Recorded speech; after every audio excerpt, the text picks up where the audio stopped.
Good morning. Good morning. If everyone would please take a seat.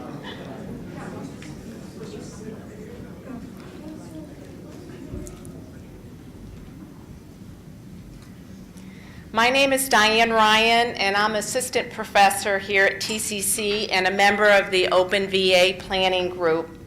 I will also be moderating the first panel this morning. If during the course of the day, if anybody needs anything or you need assistance, please feel free to see me and I'll be glad to direct you to the right person. Now, it gives me great pleasure to introduce Dr. Edna Colavani, President of TCC, who will be giving the opening remarks for today.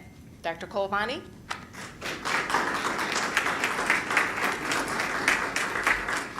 Good morning, Diane. Good morning to all of you. Good morning. Did you wake up this morning saying conference, beach, golfing? No, bed. No, but a bed. See, that's another one. Yeah, but amazing how many of you decided to come to the conference. Good for you. I really commend you for taking this whole topic so serious and continuing the call that Laura Fornish put out several years ago, the then Secretary of Education in Virginia, to explore the use and application of digital learning and technologies and the open educational resources. I don't know whether Virginia is a leader in this regard. I do know from our activities in open educational resources with our zero textbook degree program that we have gained national attention in talking with some of our folks and partners at Lumen, we do know that Virginia is in the forefront of this very important topic.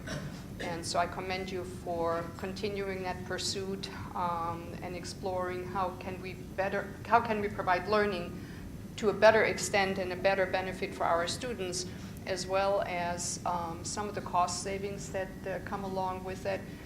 Sure, you'll hear from Daniel DeMart, our Chief Academic Officer, how the invention of the open educational resources in our business administration degree program has energized not only the faculty, but also the students. And our preliminary data on the learning outcomes and the learning gains by students and retention indicate that there is greater benefit by the students. They seem to be more engaged, and I think our faculty have become much more energized as a process.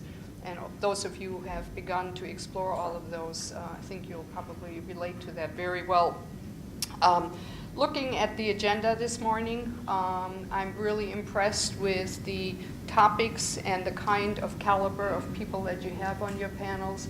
I understand that you have a goal that at the end of the day, you may develop recommendations for state-level policy and strategic intentional directions on how to come about the application of these open educational resources within Virginia. And really, again, I commend you for doing that and being that visionary. The end in all of this is what is best for our students. And we know, again, that is really, really incredibly beneficial to the students in many, many different ways. So congratulations. Thank you for your attendance, and I look forward to the report outs. I'm not going to be here with you. I have the unfortunate thing to do is to attend our Alumni Association tent in Norfolk with the Virginia Wine Festival. And so, here, it's duty calls, so have to go. Have a great day.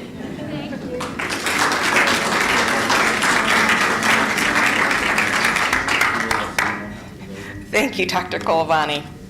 I'll be right behind you after 4 o'clock. Just to give you a snapshot of what today is going to look like, we'll have 4 panels today, and in just a couple of minutes I'll introduce the first panel. And then each panelist will present their particular OER or Open Ed project. So today is not just about open educational resources, it's about infrastructure, pedagogy, and where we go as a state here, where we move forward in the state of Virginia with Open Ed.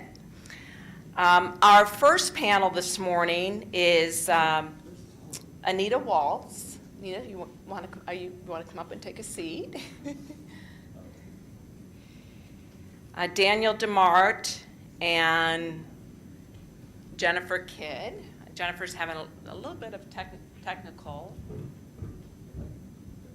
So I will go ahead and read their bios to you, and we'll get started with Anita.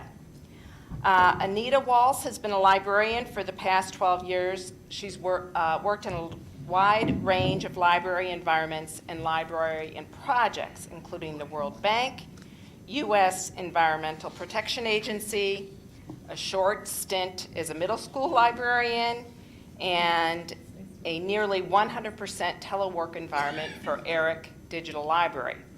She's been on the library faculty at Virginia Tech for over 1 year and holds the position of Assessment, Open Education, and Online Learning Environments Librarian. She is also the subject liaison for economics and mathematics. Anita holds a master's degree in library and information science from the University of Illinois at Urbana-Champaign. She attended last year's Open VA conference, where she was first introduced to the amazing world of open education. Dr. Daniel DeMart is Vice President for Academic Affairs and Chief Academic Officer at TCC. He is the visionary and the driving force behind open education initiatives here, starting with a Z degree in January of 2013.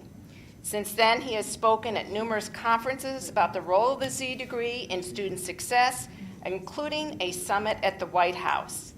The Z degree has been nominated for a national award and awarded the Excellent in Education Award in April of 2014. Dr. Jennifer Kidd is one of 3 recipients of ODU's Teaching with Technology Award for 2012. In the past few years, she pioneered the development of a student-driven wiki textbook in her courses. The success of ODU's wiki textbook echoed throughout the academic community, and Kidd was invited by the White House as a part of the National Lab Day, an initiative to increase science, technology, engineering, and mathematics education, to speak about the student-written textbooks.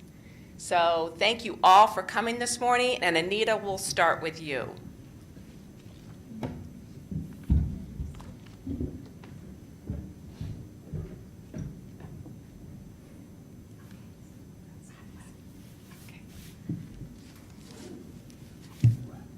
Thank you. Let's hope this works. As a librarian, I do a lot of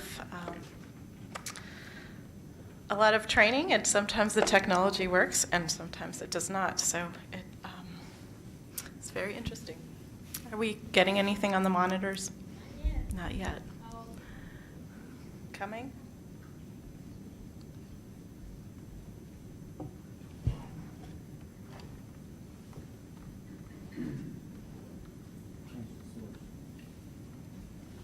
No.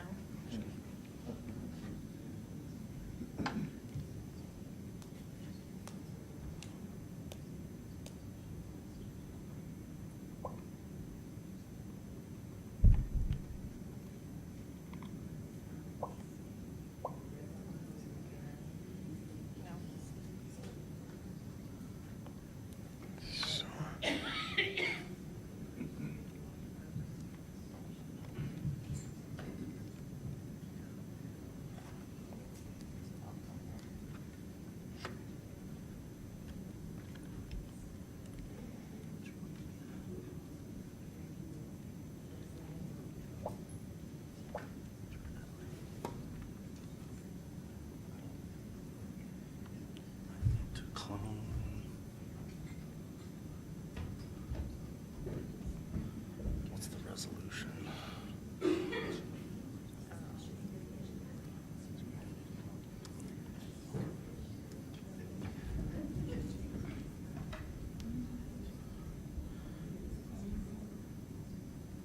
And it's not showing. Why not? You know, we can just get the PowerPoint.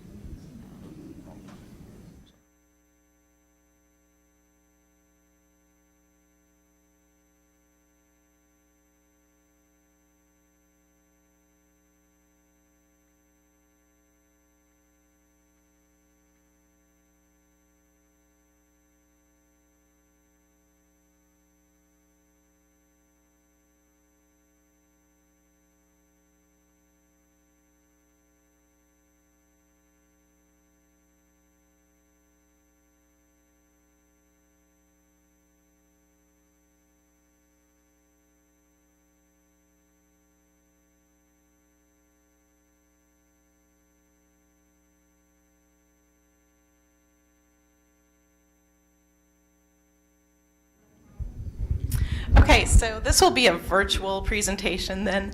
The slides are available or will be available to you later. So I have been in this position for 1 year. My charge was to explore open educational resources. What could those be like at Virginia Tech? What could we do? What is our context? What opportunities do we have to lead or to partner in OER initiatives? So we have 3,700 faculty. We have 29,000 plus students. Our context is very much a residential undergraduate experience plus online. We have graduate degrees. The tenure system is a big deal at Virginia Tech. So faculty choice really reigns. We don't have an institutional mandate at this point to implement open educational resources.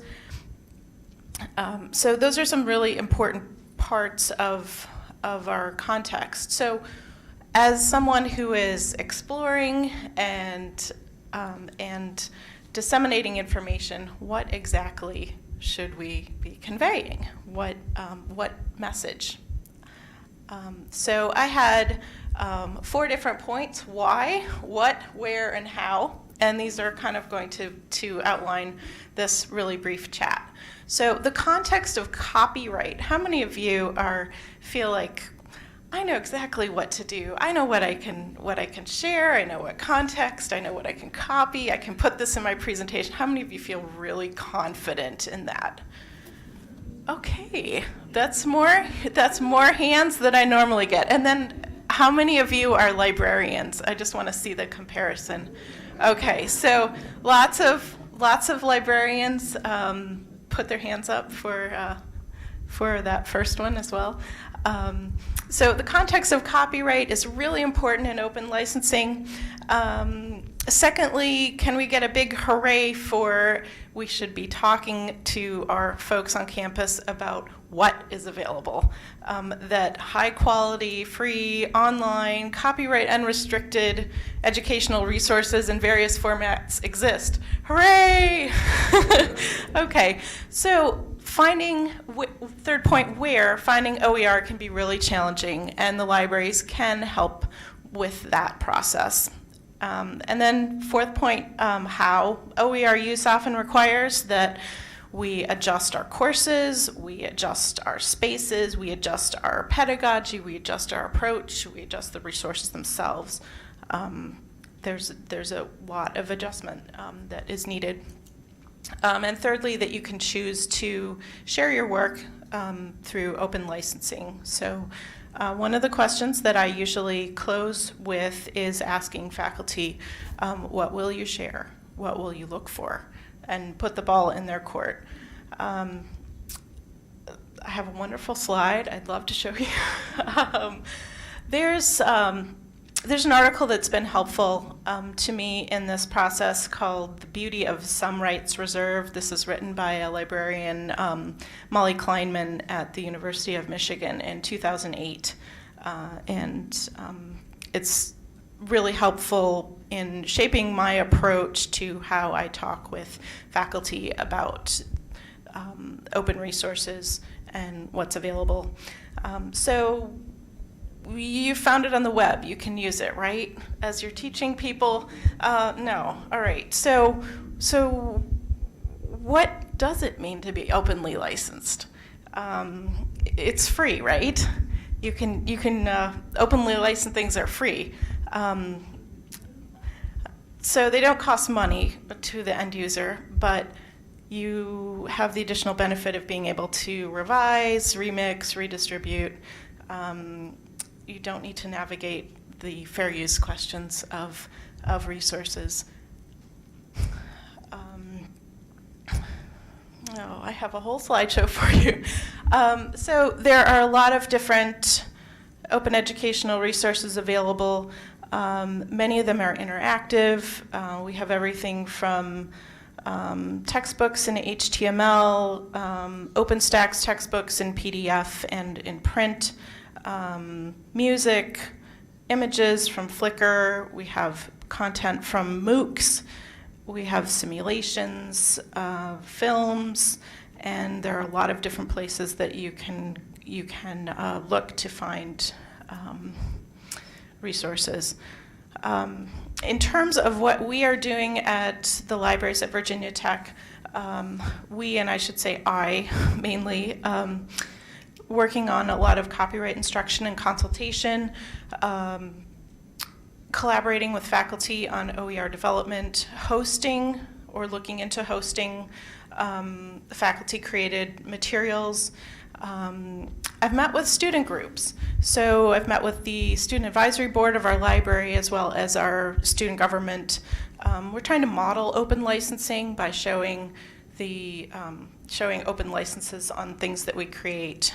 And then a few upcoming things that we have are a textbook adoption workshop, and we're exploring more open publishing, actually production.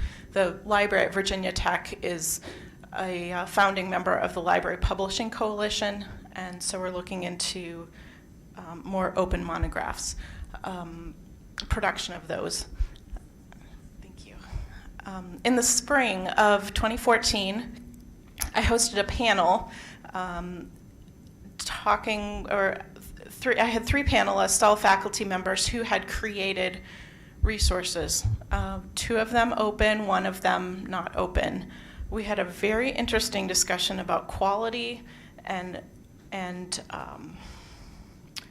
the business model for open educational resources. This was kind of a kickoff event to get people talking about open educational resources. And there were quite a few different groups that were able to come. So we had a number of instructional designers, librarians, teaching faculty, all in one room who had never met each other, talking about this. And that really was a sort of our goal in getting a conversation going. A few other things that we've done. There's an OER finding guide on the library website. There's an elevator speech for library liaisons. So library liaisons, subject liaisons who need background in what open educational resources are, have a place to go to find basic information that they can convey to their faculty members.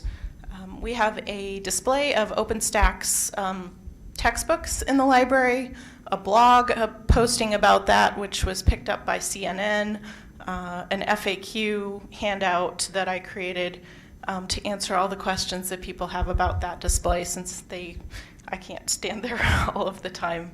And then I've used a number of different inquiry tools, faculty survey, a lot of cold calling, a lot of sitting in on faculty discussions, and just trying to find out what are faculty doing, how can we insert ourselves into their workflow, what are the issues, what are their questions. We've had 2 open textbooks that I know of adopted, which is not very many, but considering that this is brand new, that's pretty exciting. And then we try to figure out, what are faculty doing? What are they producing? We have a lot of faculty right now who are adopting customized textbooks from commercial publishers. We have other faculty who are pulling in all kinds of multimedia, open multimedia into their courses. And then we have a lot of faculty authors. We're a 4-year institution. We have faculty write textbooks, and a lot of those faculty work at Virginia Tech, so we have that kind of added challenge. I want to make the case that libraries should be involved with open educational resources, those types of initiatives. Librarians are curious information problem solvers. We are concerned about information access. We have trusted relationships with faculty. We are expert searchers. We have subject expertise. We have institutional repositories. We're knowledgeable about copyright. We curate collections, and many of us are already engaged in open initiatives. Other libraries around the country are doing some more advanced things, such as incentivizing OER adoption and authoring. They're working closely with instructional designers, or they're doing course redesign, and they're curating collections of OER. Some are even authoring open textbooks.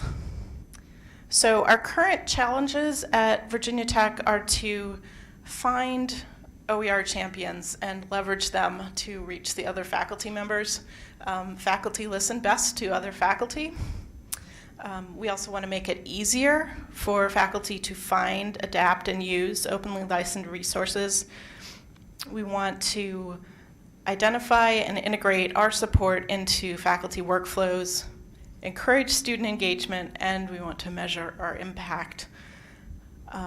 There are a number of communities, for those of you librarians who are here, There are 3 different communities that I would suggest may be helpful for your work. There's a Spark Libraries and OER forum that meets monthly on a teleconference. They also have a listserv.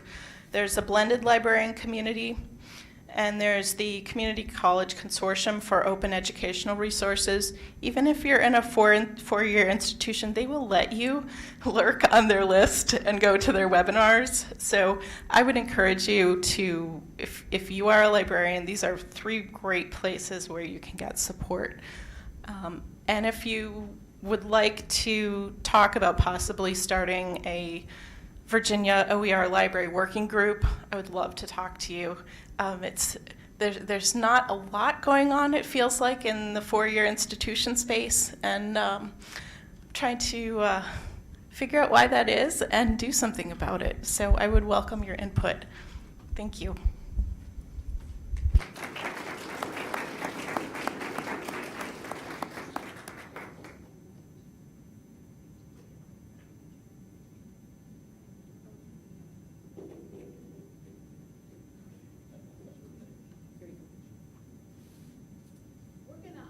We're going to load Anita's slides on a flash drive, and so during the question and answer period, if she wants to show some of the things that she was referring to, she'll be able to do so then. So, Dr. DeMart, I'll turn it over to you now. Can you hear me? Good. So I've been asked to answer the question, what resources did it take for us to implement our Z degree? Does everybody know what our Z degree is? No. So Tidewater has launched a pilot. We're in our 2nd year of offering our Associate of Business Administration degree entirely with open educational resources, which means, among other things, there is no cost for textbooks to our students. And I'll touch more on that as I get into this. So the question of what resources did it take for us to get to where we are? You know, I've separated them sort of simply in my mind into 2 categories. The first is the obvious resources, and then the not so obvious. In the category of the obvious, it takes money, right, to develop the courses, develop the content, some of the consulting that we've engaged in, to create OER, the analytics that are involved in the model that we have implemented. That's first. Second, and probably most important, are people. The people resources, starting with the leadership, the faculty, support services, and obviously you've got to have students who are willing to take courses where they don't have to purchase a textbook. Big toe, right? And then last is the educational resources themselves. So the obvious, I would put in those 3 categories.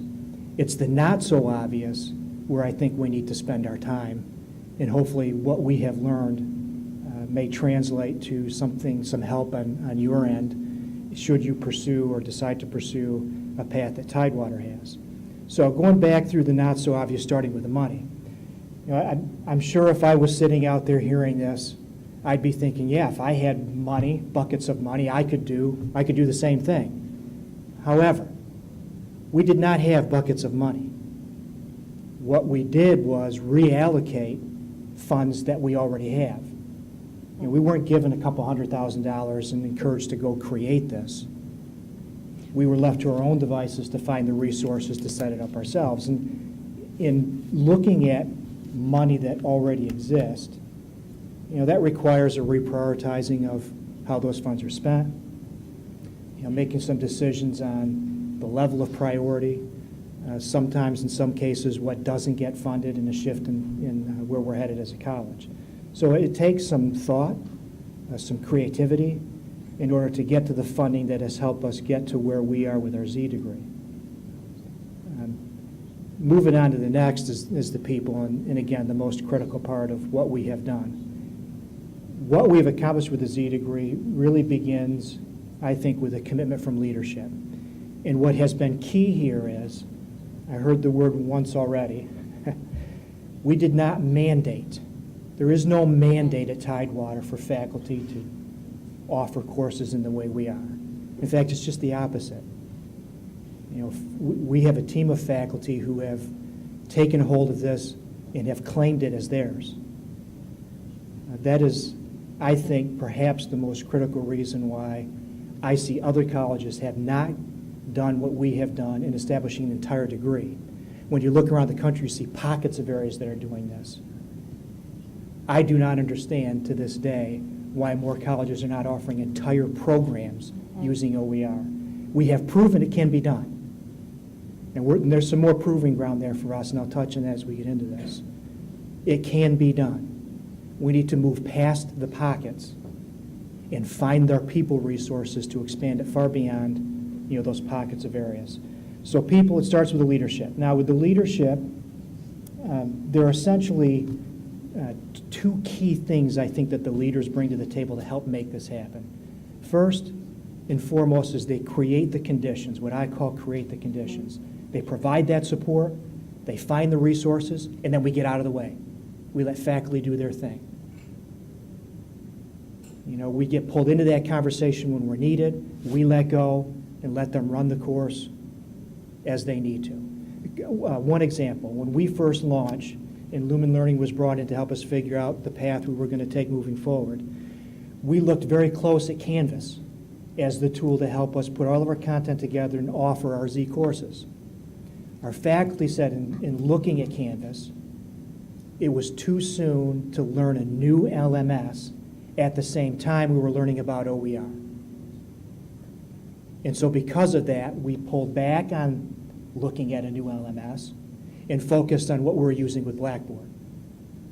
That's the kind of thing I think you allow your faculty to guide you in making sure that you stay on course and work with what's going to work for them.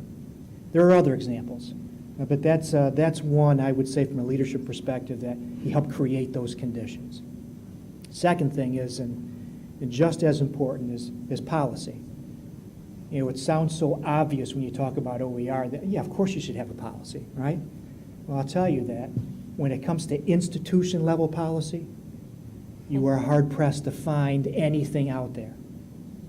There's very little. There's lots of other policy, national level, regional, but there's very little that we've been able to find at the institution level. What we have done is we've created our own policy. Actually, we just went through our second iteration.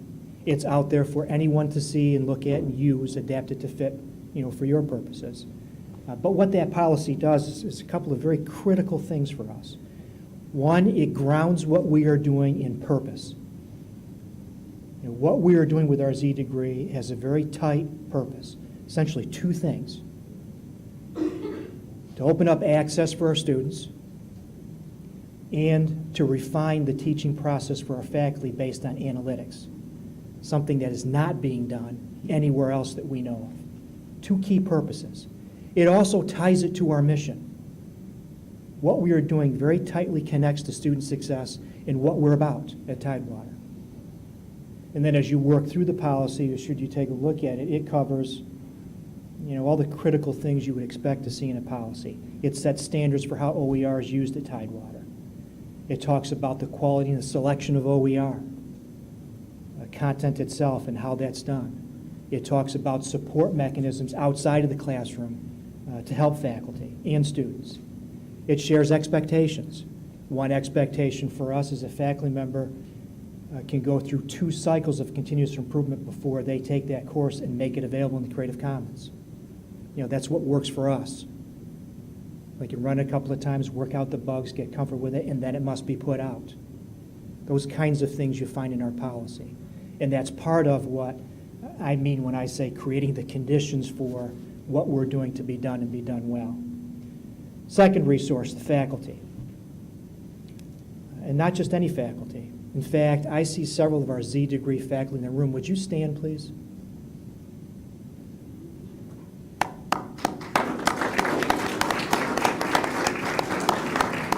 These are not just any faculty. These are innovators who've been willing to step out on a limb, set their textbook aside, and take the risk of teaching a course that they designed using OER. That takes some guts. It takes some willingness to address what you hear from colleagues, stepping out on that limb, making sure that you've got the resources to support you should you go out on that limb. We're very fortunate at Tidewater to have at least initially, our first core of 13 faculty who've grabbed this and made it their own. We're in the second year of a pilot. We just added another 12, 13 faculty to join the 13 that started, so that group will double in size. We begin to expand what we're doing beyond what we've done the first pilot year. In terms of faculty, you also need, I would say, a champion, but I would qualify that by saying we don't just have any champion, we have a secret weapon in Linda Williams. Linda, would you please stand? Really? You'll hear from Linda a little bit later, and you'll understand, I think, listening to her, why what we have done has been so successful and why you all need a Linda to accomplish what we've done, leading a team of faculty. You also need a Diane Ryan. Diane is the reason why this meeting is here today, has helped organize it, set it up, lead it, and set the course for where we're headed, hopefully on a broader scale beyond Tidewater. So I'd like to thank Diane as well. Diane, you behind the curtain still? Wizard of Oz. Then, of course, you need support staff. You know, our academic advisors, our counselors, others around the college, the academic deans needed to know and be aware of what we're doing with the Z degree right down to the course section level. Doesn't work unless you have everybody plugged in. And so you round out what happens in the classroom with those services outside the classroom. And then the last piece, and also critical, is having a partner, a consultant who's more than just the kind of partner that's going to tell you what you need to do to be successful, that's going to listen, take it in, and help guide and create those conditions. And that's what we've had in Lumen Learning with Kim Thanos and David Wiley. Kim, would you please stand as well? If you haven't met Kim, you want to before you leave today. Lumen has been a fantastic partner for us. What they brought to the table early on and continue to help us with is the expertise in the OER itself, the curation. They've helped us with the course design, and now perhaps the most critical thing they're helping us with is the analytics on the back end, where we can give faculty feedback based on data to help guide how their course will look or can look moving forward. That's what it took to get us where we are with the Z degree. The question we're wrestling with now is what resources are going to take to sustain what we've created. There are 4 things I would put in that category for now. First is training. We have, thanks to Linda Williams, a training program for any new faculty member who we bring on board. It's a 6 to 8 module program that when they finish will give them a pretty good idea, start to finish, for us what a Z degree in an OER course looks like, how to design it, how to license it, the basic questions that they would need to get started. So we have the training program in place. What we're doing with that program is we're pushing it out to our librarians. What we have done, and you've heard some of this from Anita, we have redefined the role of our librarian at Tidewater and to begin to incorporate in an intentional way an OER role. And in doing that, one of the things that we're going to try to do is we're going to try to have at the campus level here at least one librarian who's in place to train that course that's been created and to begin to take that role beyond the training and figure out the curation pieces. Which leads me to the next piece, and probably the widest gap we have right now in terms of resources. We do not have or cannot say with confidence that we have the technology we need to really do this well and sustain it. And there are 2 pieces to that. First is the repository itself. And we don't have an easy way to capture this content, to catalog it, and then put it back out for faculty to review, collect, and figure out how to use. That's a key piece. We've got to figure that piece out, and that's broader than just Tidewater. We've got to figure out how to get that content organized in a way that any faculty member who wants to pursue creation and teaching of an OER course with us can go to that site, sort through that content, find it, and begin to use it. Second piece is the analytics. In the back end of what we're doing, all of our content has to be in our LMS. It doesn't matter how the course is taught. And our courses are taught face-to-face, online, hybrid, but all that content needs to be in the LMS. In order for us to generate the data on the back end, to be able to produce a report with some analysis in it to give to the faculty member at the end of the course, that they can then use to make adjustments to that course, we've got to have the tools to simplify what that looks like and to turn those reports around in a timely fashion. Hand that off to the faculty member so they can use it before they teach it the next time. Or better yet, be able to give them analysis as the semester goes on and be able to adjust those courses. That too is a key critical component when you trace it back for us to our second goal and what we're trying to accomplish. To help our faculty be even more effective teaching with OER in the way that you cannot be teaching with a textbook. And the last piece is, we're going to come out of our pilot at the end of this academic year. And when we come out of it, we're going to have some analysis that we'll share that will show, when you begin to line up other programs against what we've done in the business degree, what other degree programs and certificate programs we're going to be ready to add going beyond just the one degree. The open question there is going to be, do we have enough OER content in the gaps where we're seeing them to offer those other programs? And I suspect where we're going to see some gaps is in our career program areas.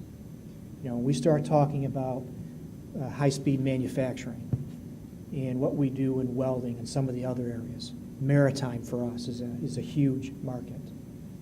We may have to create content in some of those areas in order to get to a point where we can continue to expand and offer entire programs solely with OER. So, in a nutshell, that's the resources that got us to where we are and moving forward. But I tell you, in all of that, it's more about the resources that we're saving and less about the resources that we've invested to get to where we are. Let me just share with you some numbers. We're in our 4th semester offering our Z degree in pilot mode. We have had to date 1,061 students finish. We've got another 630 in the current semester. We're building the schedule for the spring semester, and we'll add about 1,000 seats. By the time we're done in pilot mode, we will have had 2,500 plus students have gone through our Z degree program. Not the entire program, but courses. The ability is there to move through the entire program. Those students will have saved conservative, these are conservative numbers, the 2,500 at the end, will have saved in textbook cost a little over $255,000. In pilot mode, 2,500 students, $250,000. That's a drop in the bucket, though, when you look at how much students spend on textbooks. We looked at summer 2013, fall 2013, and spring 2014, numbers from our bookstore. How much was spent on textbooks? 3 semesters, 1 college, $11,974,552. 1 college, 3 semesters, just under $12 million in resources. 64% of that were students on some form of financial aid. Student loans, Pell money. You think about what we invested financially to get to where we are and what the potential savings are to students and taxpayers. There is no comparison. No comparison. You'll hear some about an economic model. It's hard for me to think about an economic model and not look at the cost that a college like this spends every year on textbooks, with the monies that students spend. So it's more, I think, about the savings on the back end of this and the impact we can have. We're talking 1 college and what we've done. There's no reason, again, no reason in my mind why every college shouldn't have at least 1 program and growing the way we are offering to their students the ability to complete an entire program without having to purchase a textbook. That's my story. I'm sticking to it.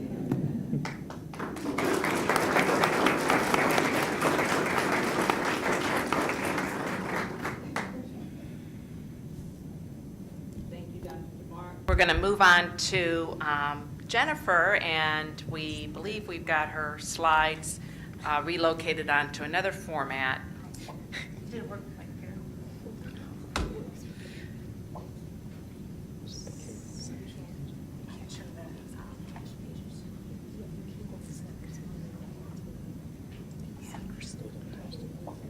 Yeah, for some reason it won't tighten up there. Can't wait to figure out a way to put it on the screen. Take a break. She put it on a jump drive for you. Yeah, she did. Yeah, unfortunately, it's very.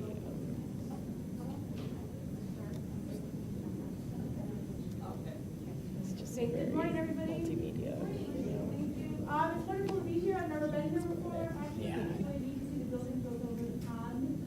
It's pretty exciting for me.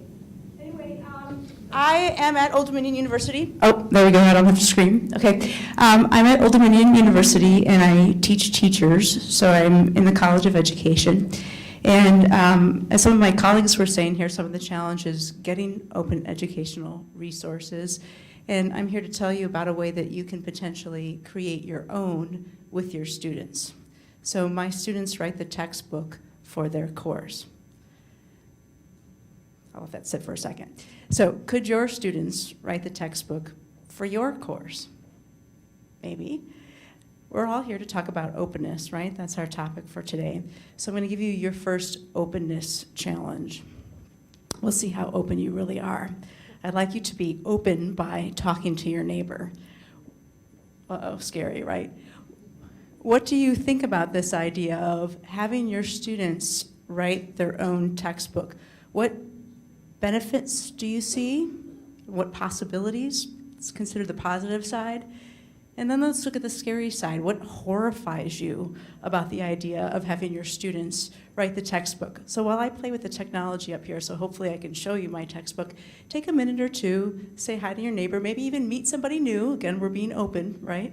And talk about this potential positives and potential negatives. He who does the work is the one who learns. Okay, so what's the verdict? All right.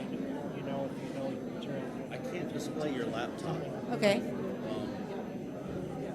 You'll have to use the I think root students PC. producing There's is this a good- PC right here, so this keyboard and this There's a lot mouse of benefit to that. will do Now, it. what you Okay. Is your presentation on there? process, not sometimes the outcome of what you do. I wonder who owns it. So if I want to bring up a website. But, Intellectual property, that's good. yeah. So our, depends on the institutional policy, but our policy right now, because of, oh look, there's something on the screen, right? Because of the way there's a court case in 2013 where a Stanford student had invented something and the university was losing all kinds of money to the student because of their invention. So the court settled in favor of the student, or I'm sorry, in favor of the university. So our policy had to reflect that case. So now student work is included in the course of Like your for faculty members own their intellectual property They're for grading like it. traditional ones of scholarship, and then it's up to, it's free, but it's up to the department who funded it to say, yes, this is Can I still use this? they want to monetize a lot of things, and our new president, I think, is not so much important that.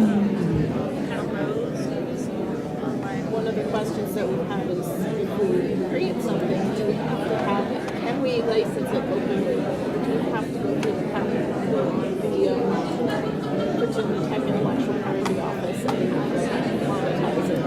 Does tech have a policy? Give it away.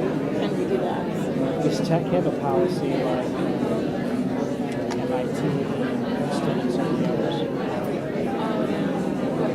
Intellectual property? Well, no, about use of OER. Does not. Totally off the rails. It's not, it's a, what we're trying to do, I think, is more of a cultural thing. It's better than nothing. So just understanding the conceptual foundations. That's what's compelling about OER. That you're creating something new. Is that from the beginning? That's anything real, creative. We say in our policy that faculty Okay, so have you passed your first challenge in openness? We're open. The people in the front row say they're open. Let me just real quickly get a couple of comments. What do you see as potential benefits of having your students create their own open educational resources? What could be a positive that you see? Go ahead. The best way to learn is to share and to communicate what you learn. Okay, great. It's a great way to learn, right? Go ahead. Student-centered learning. Yay, student-centered learning, right. Okay, now, go ahead. Okay, so maybe some deeper thinking, some reflection on those topics, great. Now, what about the horrify part? What scares you when you think about the idea of your students creating their own content? Okay, thank you, well said, right? Who are that? He said disregard for the values of expertise, right? Suddenly our students are the experts, right? Go ahead. Okay, do you mean like copyright infringement or? I try to teach my students about copyright, but it is an uphill battle, particularly because it's such a complicated area, but great point. And one more, go ahead. I mean, negative student reviews, why didn't you teach me this course? Yeah, I'm paying for this course, hello, aren't you supposed to be teaching it? Great, good point, go ahead.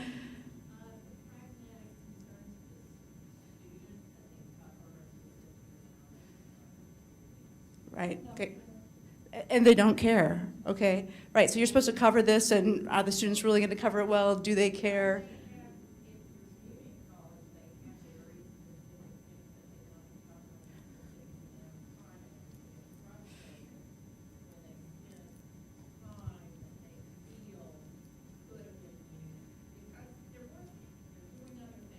Right.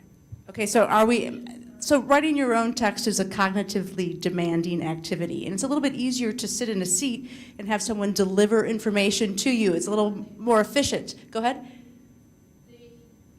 More efficient, and they're right now into efficiency because of their other, so it's Right. student-centered somewhat. Right, but maybe they're not so interested in student-centered. They're interested in give it to me as fast as I can so I can go to my job.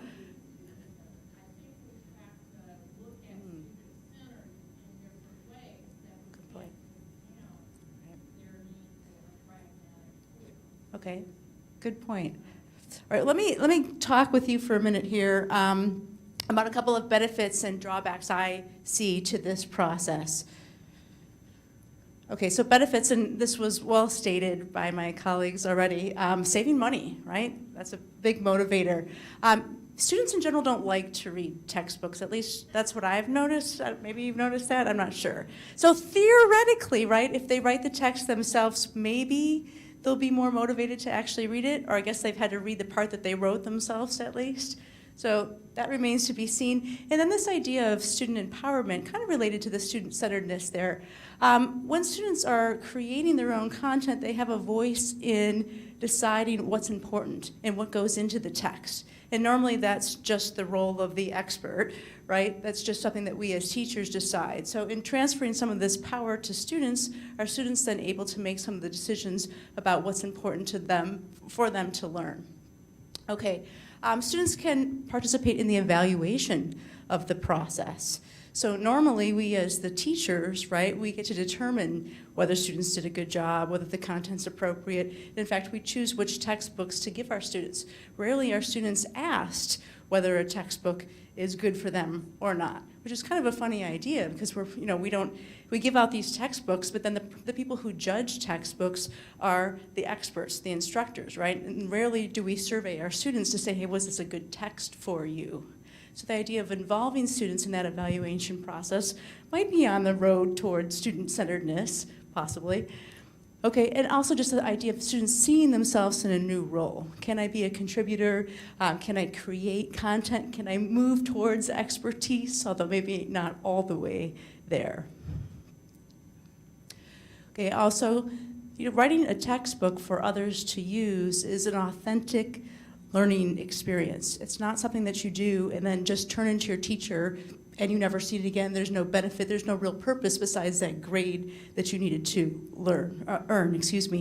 But in this case, you're actually engaging in an activity that will benefit your classmates, right? You're creating content that will be used by others. So students can't say, well, what's the purpose of this assignment? Why am I doing this, right? You've given them an authentic activity. Okay, so they have their work has a purpose beyond just turning it in to their teacher. And students are learning to give and receive feedback. Now, we all know how important that is in our everyday lives and how difficult it can be to give somebody effective feedback, how uncomfortable that process may be, especially if it's our peer. We have to give that feedback face to face. So that process of engaging in giving others feedback and then also listening to what other people say about our work are valuable skills as well. They may not be those hard skills that are listed in our course syllabus. They might be in mine since I teach teachers. But I'm guessing in most professions, that ability to give and receive feedback is valued. Okay, of course, technological prowess is another added benefit. We want our students to be conversant in 21st century skills. We want them to be successful in their professions. And if they're able to create digital content, to work with digital content, that's probably going to go a long way in their job interview. They pull out their iPad and, hey, here's this digital lesson I created for my peers. Kind of show that off. It demonstrates those communication and 21st century skills that they have and can bring to the marketplace. And in my case, my students can pass those skills on to their students. And you'll have to forgive me, I do have pre-K 6 background here, so there's all these pictures of charming little children. Okay. Some of the concerns, and you addressed many of these, is it going to be inaccurate? What information are they going to put in there? Is it incomplete? Are they missing things? Grammatically nightmarish? Yes, that's always a concern, definitely. Inappropriate content. Yeah, I've had some interesting videos included on students' pages before. So obviously those are things that you're going to have to deal with.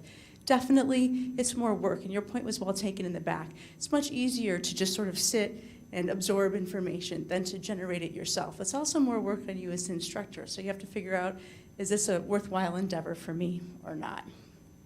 Okay, this is my 8th year. I saw that, I was like, wow, I must be really crazy. My 8th year having students write their own text. And each semester now, we create a new edition. And I'll talk in a couple of minutes that for me, I've decided that it's really more about process than product. So the final product is good. I'm proud of what my students do, but for me the value is really in the process of having them create this text. And for that reason, we put out a new edition each semester. And I've actually now started creating a new edition for each section of my classes. Maybe a little crazy here, so I'm actually creating now 3 new editions each semester.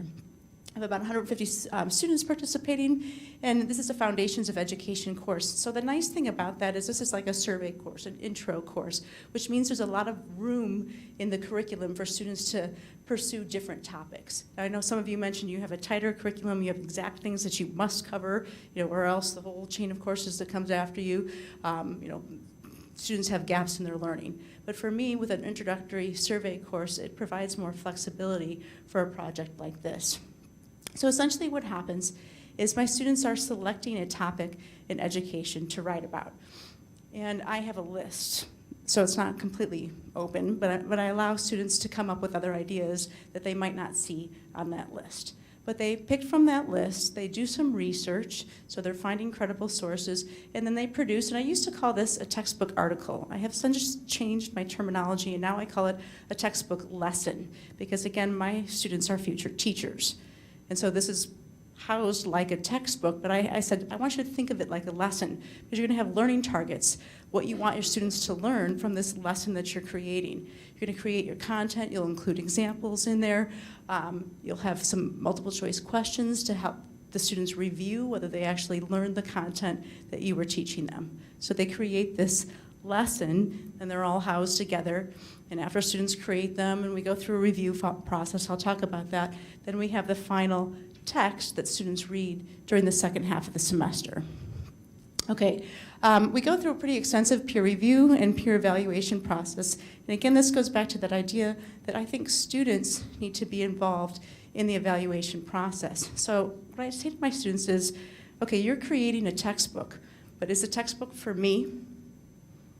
No, right? It's not for me. I am not the intended audience. Who is the intended audience for your work? Your peers, right? So if you wrote this great article or lesson on Maria Montessori, and I think it's the best thing since sliced bread, but it puts your classmates to sleep, what's more important, right? My opinion or your classmates? Well, if this is a textbook for your classmates, I have to argue that their opinion is actually more valid, more important than mine. Okay, again, that turns that whole expertise thing, it just makes a mess of it, doesn't it? But I tell my students, okay, I'm going to help you through this process, but ultimately you are going to do the final evaluations of these lessons that are in this text. And you all will decide which of them make the final grade and are able to become official entries in our textbook. Okay, we're going to see what happens now. Hopefully I'll be able to bring this up. I had all the pages cashed out for you so you could quickly see them, but oh boy, this is really going to be a challenge. Which computer am I using? This one? Okay, I can't. I'm not good enough to be able to do this. I have to see what I'm doing. All right. Thank you. All right. And is it still open here? This one? Oh my goodness. Okay.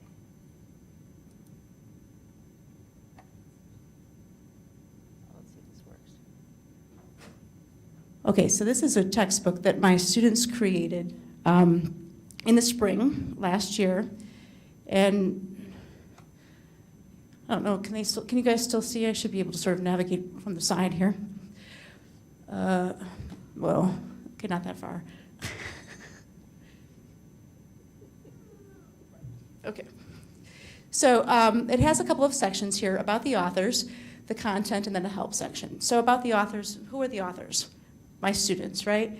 So we have a nice little picture here. There's the authors, yay.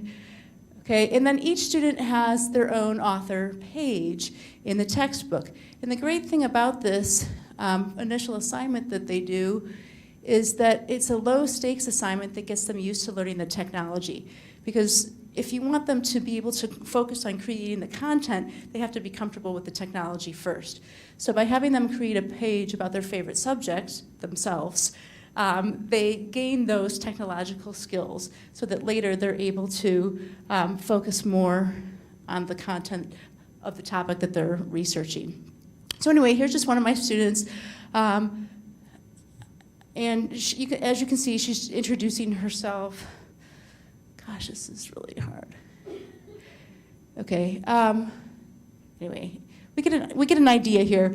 I wanted to just show you a couple of the pages so you had an idea that they all look very different because they're able to be incredibly creative in this first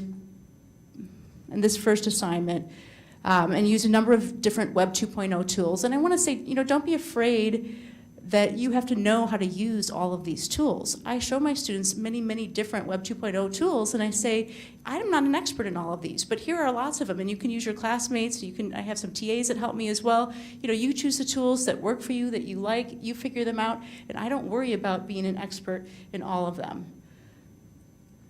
Okay, so all of their author pages look remarkably different. And again, that's just, something's beeping. Am I out of time already? Okay, I don't know what's beeping. Okay, anyway, that gives you a little bit of a picture of that first initial assignment. So,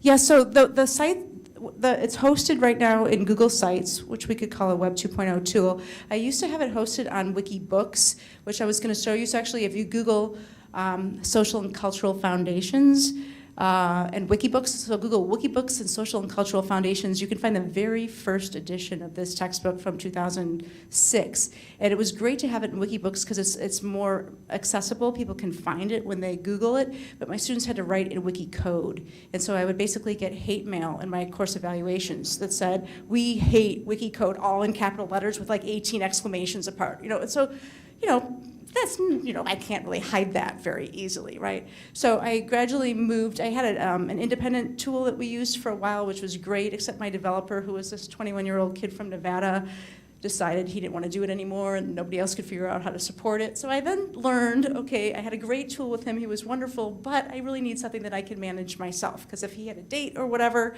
and couldn't help me, get the site back up, that was too bad for me. So I eventually moved to Google Sites, which I could manage and create myself, and there are lots of great wiki tools that are free for educators out there. Then yes, I have my students use whatever 2.0 tools they want to actually generate their content. So you saw Toondoo, you saw Glogster, you saw Tagxito, you saw Wordle, you saw Dippity. I can't even remember what other ones were up there. So whatever ones they want to use to create their content. Okay, I need it again, sorry. Okay, then to give you an idea for their, this is an actual lesson. So like a regular lesson in a classroom, I suggest that they start out with an anticipatory set, something to, get people's attention. And so, here she's she's talking about the flipped classroom. That's the topic of her lesson. And she's asking students, did your classroom look like this or look like that? Which is a great anticipatory set. Then she's got her targets here. She's incorporated, I think this is a Glogster, and then I think she has a Prezi, okay, which we can't see. She uses a Prezi, just some regular text as well, her conclusion and review questions and her references. So what was great about her Prezi, which we can't see, is she actually went back and interviewed her high school teacher that used a flipped classroom model. And she showed pictures of her classroom and had the interview of her teacher talking about it. So it was a great way to provide a real example of what a flipped classroom looked like. All the lessons, again, do look different. People take different approaches. So this is a different student who wrote about Asperger's. And her son has Asperger's.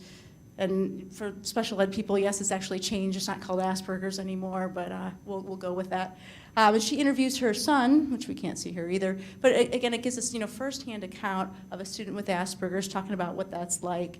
And she's got the same thing here, all the learning targets and the information and impact and a little cartoon about, what it's like for her son in the classroom.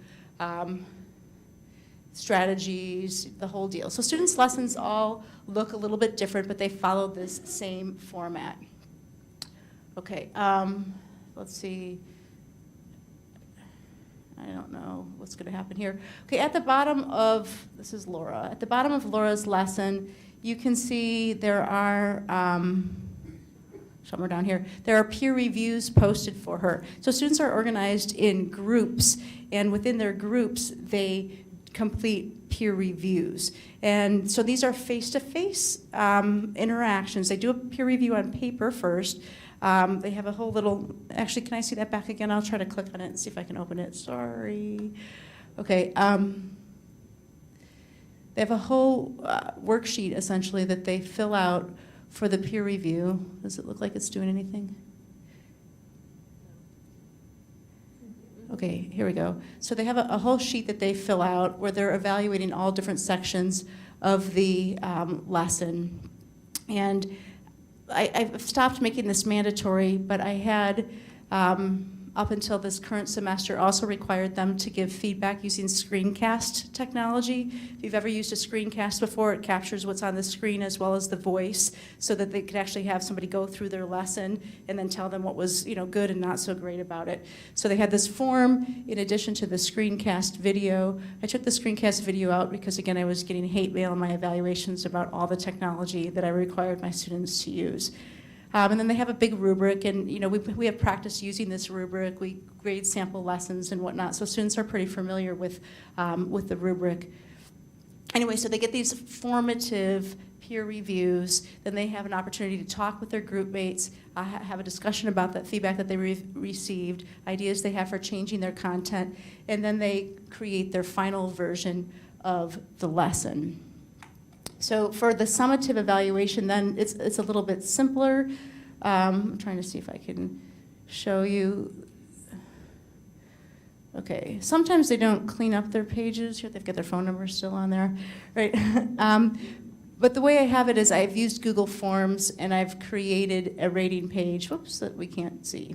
Okay, a pretty simple rating page that asks students to rate the lesson on 5 different criteria: importance, interest, credibility, writing quality, and pedagogy. And so then I use those ratings to determine both students' grades and also which lessons make the final cut and end up in the textbook.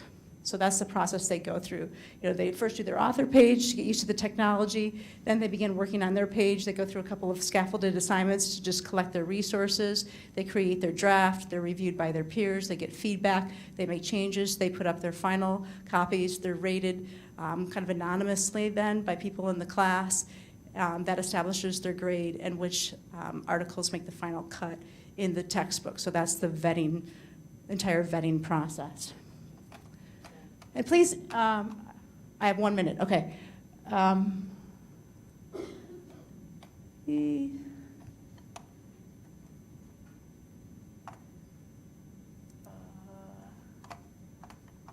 slide. Okay, so let's see what's important to do. One of the reasons why I like openness, we talked about this already, is that I think it relates to control and power, and I like the idea of turning some of my authority as a teacher over to my students as a means to empower them. And so that's really, why I see this as being an open pedagogical practice, is because students have more of that ability to make these decisions about what's important to them, about what should count, what's quality, what they want to learn and what they value in their learning resources. Okay, I use constraints then to kind of focus their learning, because openness is cognitively demanding, absolutely. When we apply constraints, then I can decide where I want them to expend their energy. Okay, I mentioned already, for me, it's all about process. A couple of quotes here. Some of you might be familiar with Simmons and Downs, who created the first CMOOC up in Canada. But he says the people who are benefiting from these open educational resource initiatives are the people who are producing them. And so again, this is why I really value the process more so than the product. And some of you might be familiar with these guys as well. This is a pretty seminal article. The primary purpose of learner-generated content is to stimulate growth within the learners. So I really buy into those philosophies. And I've talked kind of why I have my students do this already, so you got the gist on that. I do want you to know I'm not the only crazy one. Okay, there are other people equally crazy. So here's a whole list. Maybe this will help you as you're looking for more open educational resources. There are student-authored textbooks in other areas besides mine, so they're out there. I guess, you can ask me questions later, but, just quick takeaways. You find a platform that works for you. Your students will probably like engaging in this process. They may or may not read the text more. My students did read the text more when I surveyed them. I also did some empirical research to look at whether or not they learned the content, as well as students who used a traditional textbook, and the outcomes were about equal. They learned about the same amount of the course content, whether they used a traditional textbook, written by experts, or whether they created the content themselves. They actually did better on content that was specific to the book that they used. But overall, about equivalent. So why bother with this? Well, for me, it's some of those soft skills, right? Learning to give and receive feedback, the idea of making more choices about your content, being more actively involved as a generator of information and not just a consumer. Okay, so I think I'm out of time, but this is me. Feel free to email me or call me up if you want to learn more. And thanks for indulging me for my long presentation. Thank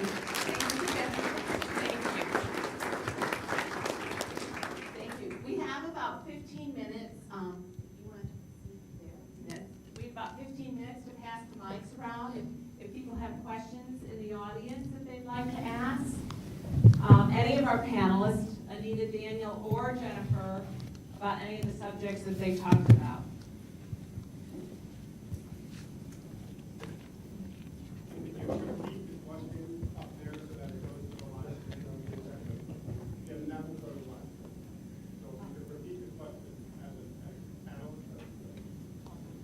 So I have a question for you, Jennifer. We have a project at Mary Washington. We have a faculty member who has his students do a very similar thing.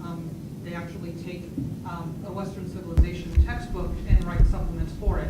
And he's been doing this over a number of years. He's now actually started going back and having students improve what previous students have done. So are you having your students sort of look at previous work, or are they building completely from scratch every time? I think everybody heard, right? Are we okay not to repeat? Okay, so a teacher at Mary Washington teaching Western Civ is having his students supplement the regular textbook and then go back and improve it over time. And so the question to me was, do I also have my students go back and improve what they created? I've used a couple of different models for this.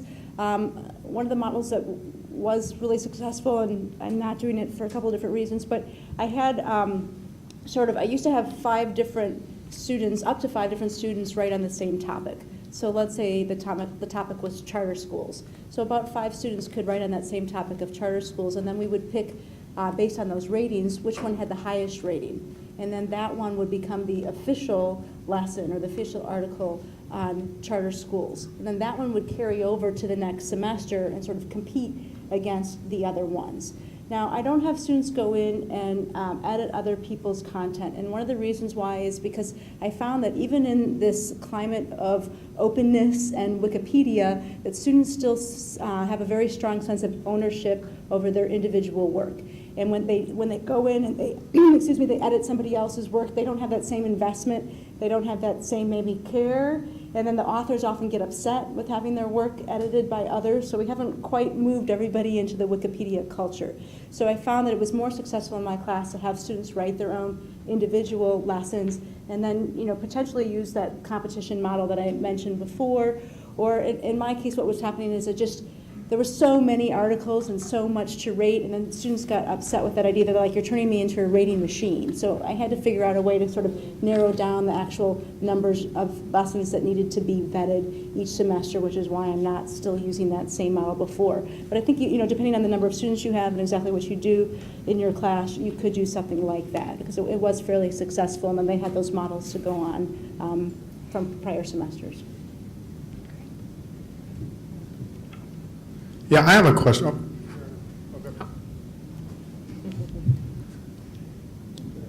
Go for it, Andrew.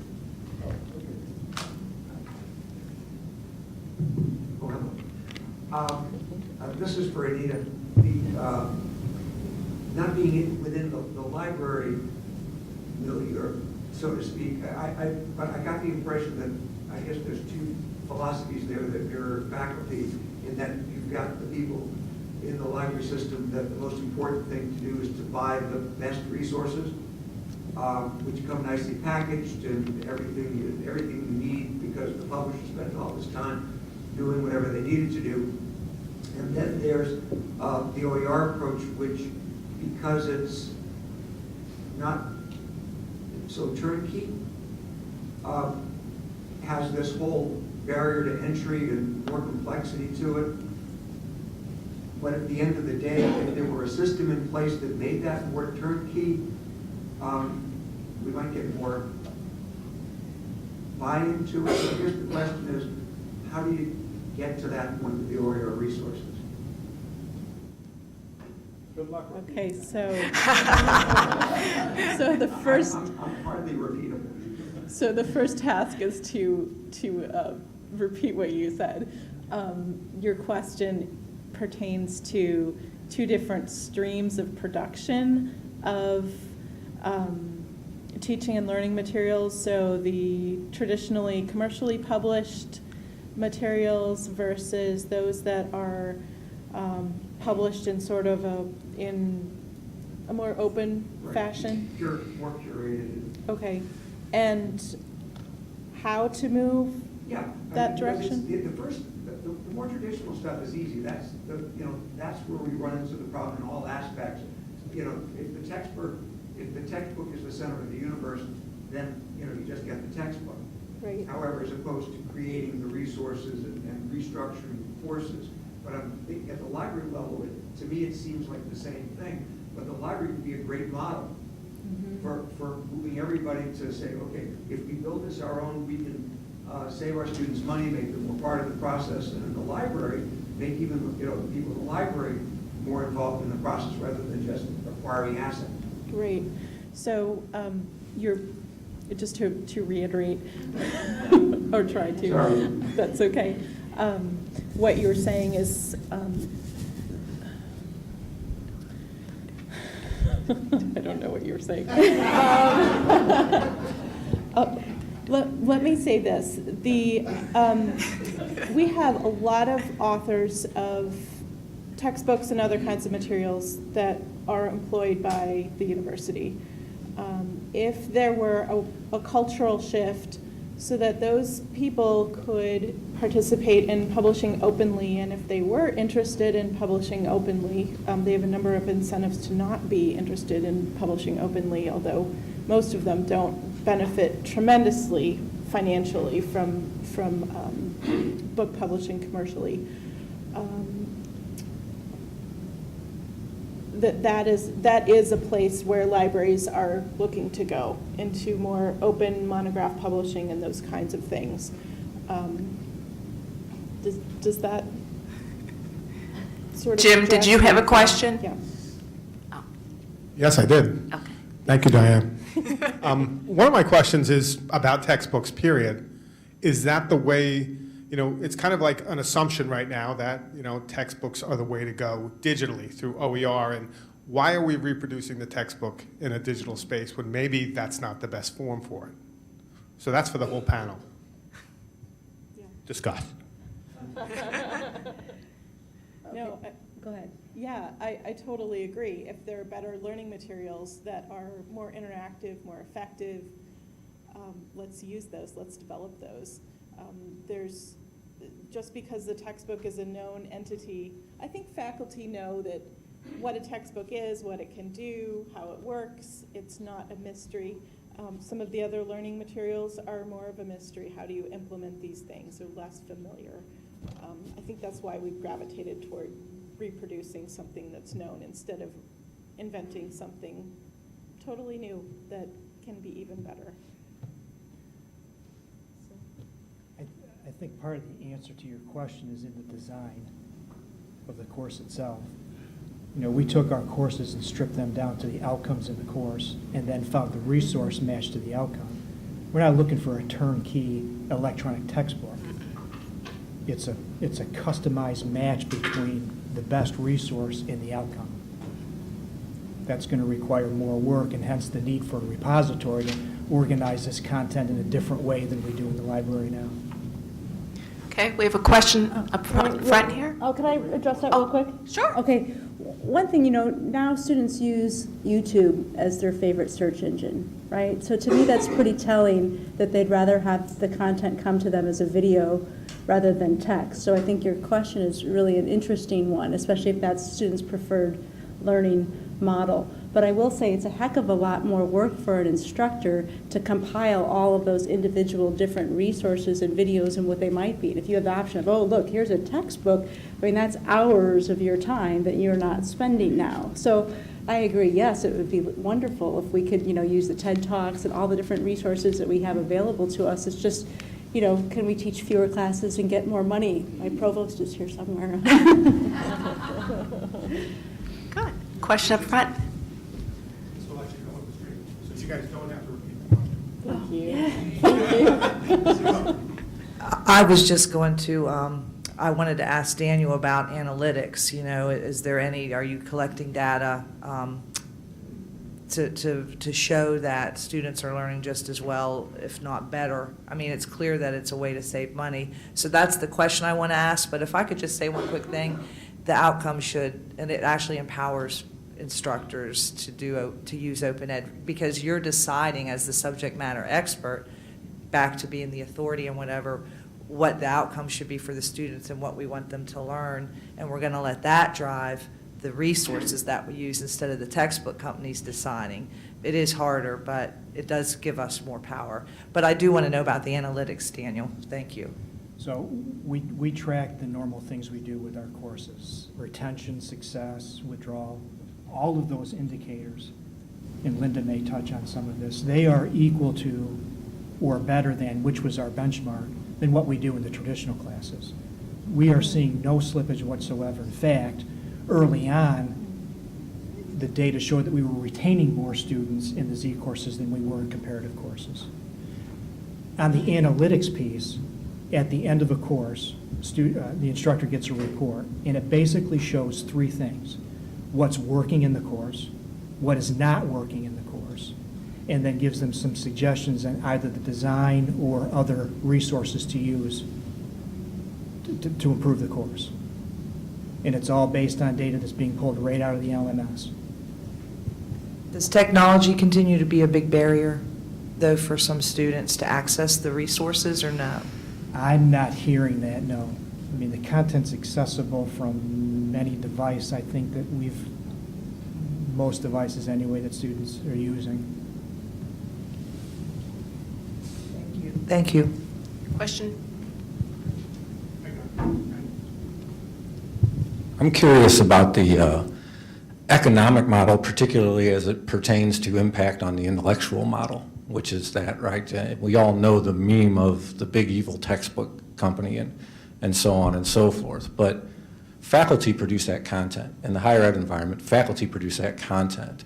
For many of them at most institutions, production of that content is actually a requirement of them maintaining the work, right? So in the model here, where we're saying, well, now we're open, we've removed this, right? Aren't we really creating a model where we've hired an outside company, in this case Lumen, they come in, they now play the role of the textbook company, right, at a different construction of the cost.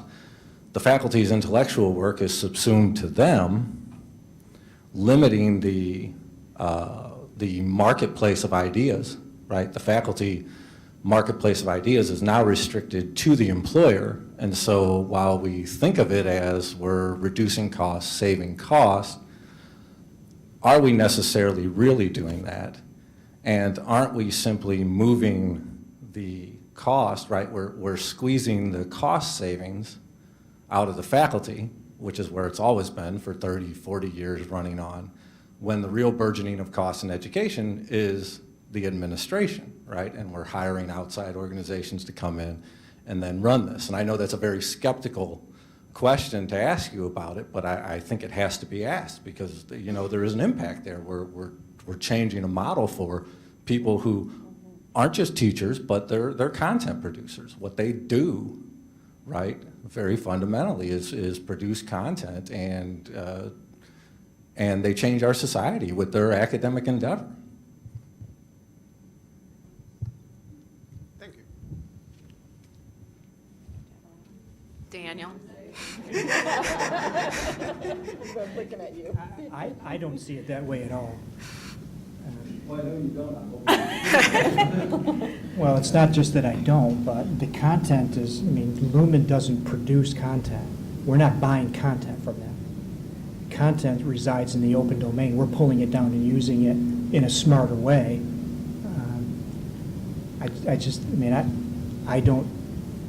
I can't get my mind around the way you pose that. There's no... And how are they financially?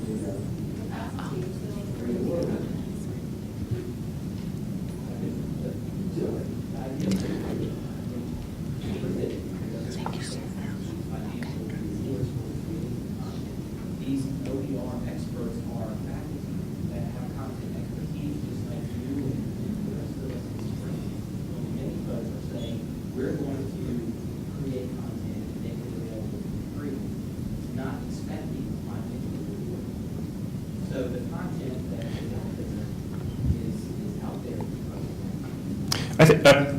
I have a question for you, Anita, but about this question, I don't think we can look at the publisher model as something that really benefits faculty. And it certainly doesn't benefit students when you have a textbook, whether it's produced by a faculty, that they can't afford.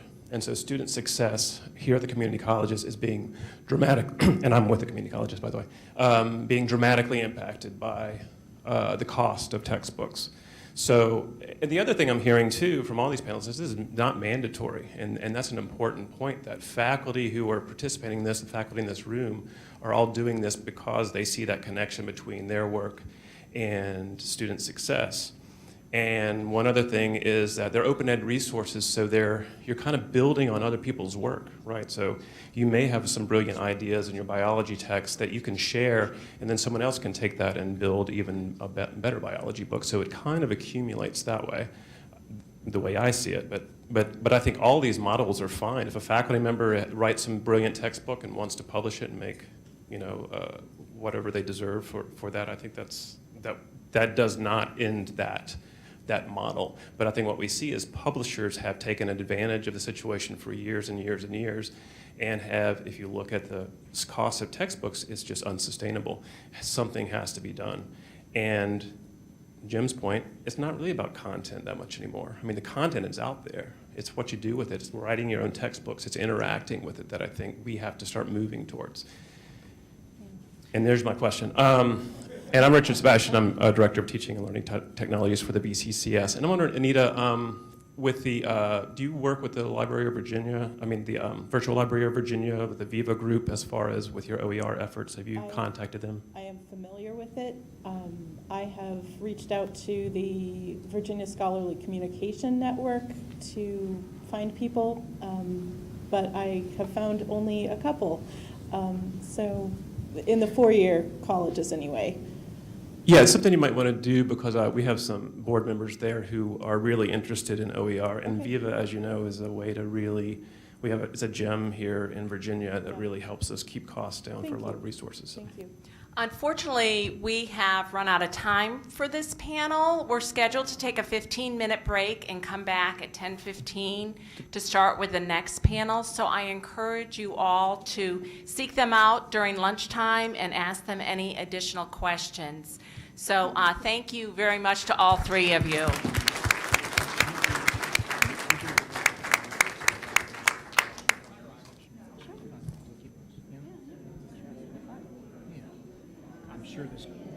I saw interest of our faculty here. So okay, great. we can teach them how